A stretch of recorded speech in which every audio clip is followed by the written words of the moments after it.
আপনি ভেতরে কোথায় যাচ্ছেন? অনেক বড় সেরিমনি চলছে। আমি ওর জন্যই এখানে এসেছি। আচ্ছা, তাহলে দেখান আপনার ইনভিটেশন কার্ডটা। Invitation card? ইনভিটেশন কার্ড আমি ভুলে গেছি। যখন লোকেদের নেমন্ত্রণ করা না হয় না, তখন সবাই এভাবেই বাহানা দেয়। দেখুন ম্যাডাম, আপনি চলে যান। এখানে অনেক লোকজন আসে ফ্রিতে মদ খাওয়ার জন্য। যান, আপনি চলে যান এখান থেকে। এক্সকিউজ মি, এরকম কোনো ব্যাপার নয়। এটা আমার ছেলেই। দেখুন ম্যাডাম, চলে যান এখান থেকে। যান, বাইরে চলে যান। অনেক হয়েছে, যান এখান থেকে আপনি। মানে যান। আরে রাধিকা, তুমি আজকাল 5 স্টার হোটেলে কি ভিখারিরাও ঢুকছে নাকি? মুখ সামলে কথা বলো রাকেশ। আমি এখন আর তোমার বউ নই। ডিভোর্স হয়ে গেছে আমাদের। আরে জানি জানি, কিন্তু তুমি আমার বউ তো কি কারোর বউ হবার যোগ্য নাও? না চেহারা, না সৌন্দর্য। এই দেখো আমার নতুন গার্লফ্রেন্ড মনিকা। এর সামনে তুমি জল কম বিষ বেশি মনে হচ্ছ। অনেক কথা বলে ফেলেছো তুমি রাকেশ। আমাকে তুমি রাগিও না। কি করবে তুমি? এখন আর আমি তোমার ওই গরিব স্বামী নই, বুঝেছ? আমি কোটিপতি। আর আজকে মালহোত্রার সাথে ডিলটা সাইন করে আমি আরো পতি হয়ে যাব। কিন্তু তুমি আর তোমার ওই 3টে ছেলে আমার জুতোর নিচে থাকবে। চুপ করো রাকেশ। কেন কেন চুপ করব? তোমার ওই 3 গুণধর ছেলের বাবার পদবি ব্যবহার করতে গেলে লজ্জা লাগে, তাই মায়ের নামের সাথে জুড়ে বসে আছে। আমি তোমার মুখটাও দেখতে চাই না। সিকিউরিটি, বের করো কে। ডার্লিং, যাওয়া যাক। চলে যান ম্যাডাম, বাইরে যান। এভাবে কথা বলবেন না। ম্যাডাম, আপনি চলে যান, অনেক হয়েছে আপনার। আপনি বেরিয়ে যান চেঁচাচ্ছেন ম্যাডাম, কেন? আপনি এখান থেকে। আরে আপনি চেঁচাচ্ছেন ম্যাডাম, আপনাকে কেন? ধাক্কা মারলে কি ভালো হবে? যান আপনি। আরে কি হয়েছে? আপনি কিভাবে বলছেন কেন? আপনি চলে যান ম্যাডাম এখান থেকে। আমি পরে কথা বলছি। কি হচ্ছে এখানে? দেখুন না ম্যাডাম, ইনি জোর করে ভেতরে যাচ্ছে। তোমার কি কোনো ধারণা আছে যে তুমি কার সাথে এই ব্যবহারটা করছো?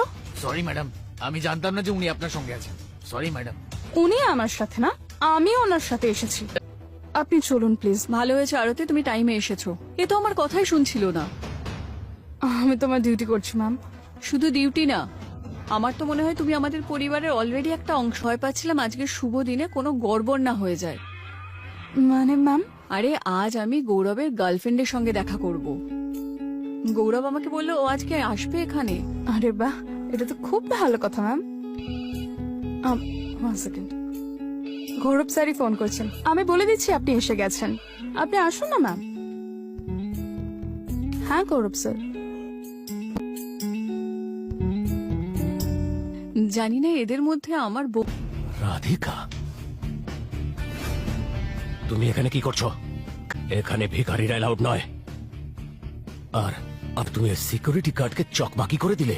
তোমার নোংরা মুখ বন্ধ করো রাকেশ। আমি এখানে আমার হবু বৌমার সঙ্গে দেখা করতে এসেছি। তুমি এখানে তোমার বৌমার সাথে দেখা করতে এসেছো? তুমি পাগল হয়ে গেছো রাধিকা। তুমি হয়তো ভুলে গেছো তুমি একটা সময় না নোংরা পরিষ্কার করতে, আর তোমার ছেলেরা ছেঁড়া জামা কাপড় পরে ঘুরতো। আমার সব মনে আছে রাকেশ। আমাদের ওই পরিস্থিতির জন্য তুমি দায়ী ছিলে।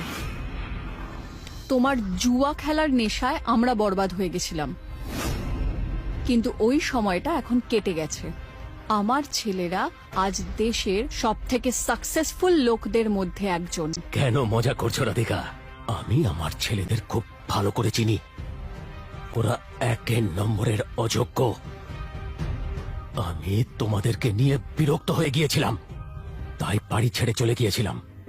কিন্তু আজ দেখো কত বড় রিচ আর সাকসেসফুল বিজনেসম্যান আমি। কিন্তু আমার ছেলেদের থেকে কমই আছো।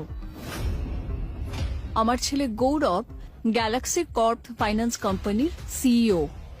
গৌরব গ্যালাক্সি কর্পের সিইও? মানে তুমি নিশ্চয়ই নেশা করে এসেছো।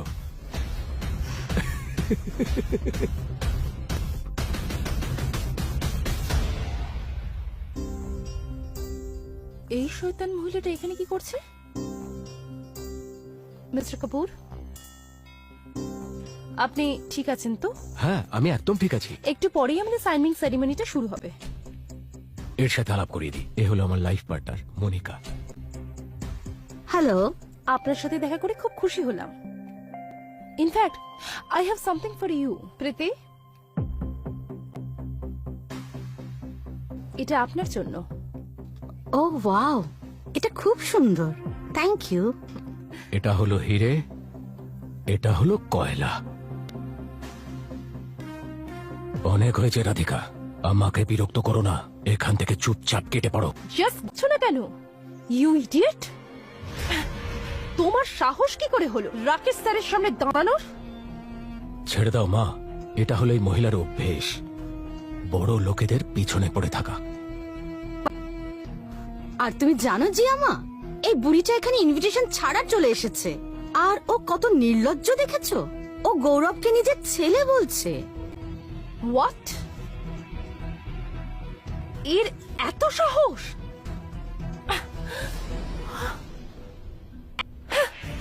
তুমি কি এখানে দাঁড়ানোর জন্য টাকা পাও? যাও আর সিকিউরিটিকে ডেকে নিয়ে এসো তাড়াতাড়ি। এসব কি হচ্ছে এখানে? ম্যাম, কি হচ্ছে এখানে? আরে এ তো গৌরব স্যারের অ্যাসিস্ট্যান্ট, এ ওকে কি করে চেনে? আপনি ঠিক আছেন তো? আমি ঠিক আছি, এসো। এই লোকগুলোর আসল রূপ আমি দেখতে পাচ্ছি না। আমার একটা কাজ করবে? হ্যাঁ ম্যাম। তুমি শুধু এটা বলবে যে তুমি গৌরবের গার্লফ্রেন্ড। ম্যাম, আমি এটা কিভাবে বলবো? শুধু নাটক করো, বাকিটা আমি সামলে নেব। Okay? Okay ma'am. Okay, come. হ্যাঁ, আমি এখানে সেরিমনি অ্যাটেন্ড করতে আসিনি। আমি আমার ছেলে গৌরবের গার্লফ্রেন্ডের সঙ্গে দেখা করতে এসেছি, আর এই হলো ওর গার্লফ্রেন্ড। হ্যাঁ, আমি গৌরবের গার্লফ্রেন্ড। মিথ্যে, একদম মিথ্যে। গৌরবের গার্লফ্রেন্ড তো আমি। তুমি তো একটা সাধারণ অ্যাসিস্ট্যান্ট, আর এইসব মিথ্যে বলার জন্য তোমার কিন্তু চাকরিটাও চলে যেতে পারে। তোর মতো একটা এরকম সাধারণ অ্যাসিস্ট্যান্ট, সে নাকি হবে গৌরবের গার্লফ্রেন্ড? আরে থু, তোর মতো মেয়েকে দিয়ে গৌরব তো নিজের জুতো পরিষ্কার করাবে না। আরে বুড়িটা, কিসের এত অহংকার তোমার? হ্যাঁ, তুমি তোমার এই ভিখিরি ছেলেদের নিয়ে কোথাও একটা গিয়ে মরে যাচ্ছ না কেন বলো তো? তুই যদি আমার ছেলেদের সম্পত্তির কথা জানতে পারিস না, তাহলে তুই আমার পায়ে ধরে আমার কাছে ক্ষমা চাইবি। মিথ্যে কথা বলারও না একটা লিমিট থাকে। এতটাই ভরসা তোর নিজের ওপর? তাহলে কর না ফোন। ঠিক আছে, যদি আমি বাজিতে হারি তাহলে তোমার পায়ে পড়ে ক্ষমা চেয়ে নেব। আর রাকেশ, তুমি? আরে হ্যাঁ হ্যাঁ, আমিও ক্ষমা চেয়ে নেব। এমনিতেও আজকে জানা যাবে কে হারতে চলেছে আর কে জিততে চলেছে। তাহলে ঠিক আছে, এক্ষুনি আমার সিকিউরিটিকে আমার চপ্পল নিয়ে আসতে বলা হোক। গুড। এই বুড়ির মুখের কথা একটু বেশি হাওয়ায় উড়, একে একটু মাটির স্বাদটা তো পাওয়ান। ছাড়ো, স্টপ ইট।